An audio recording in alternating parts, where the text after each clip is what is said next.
Inkulubaphathiswa yaseMpuma Koloni umnumzana Oscar Mabuyane ukutyelelo kwizibhedlele eBhayi namhlanje yokuhlola umsebenzi kwizakhiwo ukanjiswa kwezixhobo zonyango ucoceko kwanokuqeshwa kwabasebenzi. OkaMabuyane utyumbe icandelo lokulawula amaphulo ngelokuxhasa isebe lezempilo lephondo. uLerato Fekisi usinika amagqabantshintshi ngolutyelelo lwenkulubaphathiswa. Silapha eDoranginza apho Oscar Premier we-Eastern Cape ebezojonga ukuba esi sibhedlele siqhuba kanjani. Wasithetha naye sive uba zintoni asifanele kwesi sibhedlele. Premier bulapha eDora namhlanje. How are you feeling into ozibona esibhedlele? Ndiziva ndikhululekile emphefumlweni ngoba ndiyabona umsebenzi uyenziwa. Umzamo omhle siyawuzama apha. Ugqatso lona asikazi ulifeza kuba intsholongwane sisaphila nayo, sizama uqhelana nayo. Kodwa into ebesizela apha bikuzokujonga imeko bezike zakhona ingakumbi kwela candelo labantwana abancinci nomama ababelekayo. Sizoqinisekisa uba eza ngxaki ebezikhona zilungisekile. Ndiyavuya xa ndifumene ingxelo apha ebonakalisa uba yonke imeko ikhona, akusekho zi-backlog. I-system nje isebenza kakuhle.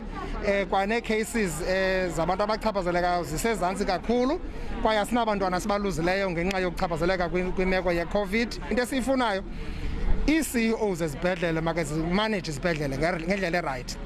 Abasebenzi aba kuthiwa zii-essential workers bonke babe semsebenzini. Akho basebenzi baqeshelwe uba babe bekhalaza esitratweni, kodwa bazawuya esitratweni xa ngaba aba baqeshelwe ukuqinisekisa uba iimfuno zabasebenzi ziyenzeka. Sifuna ukukhusela abasebenzi. Siyababulela wonke lo msebenzi esiwenzileyo apha e-Eastern Cape omkhulu.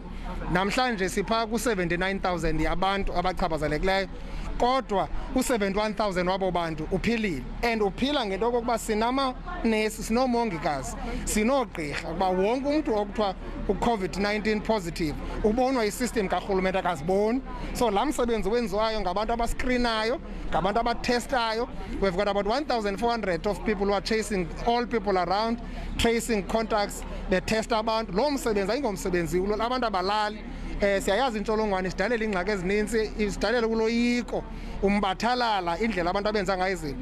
Nabasebenzi apha bendithetha nabo ndibakhuthaza into yokokuba mabaqinisekise uba abayideleli le ntsholongwane ngoba siyithandi le nto yobona amanani oomongikazi nabasebenzi basezibhedlele enyuka abachaphazelekayo. Mabele kuwe estudio.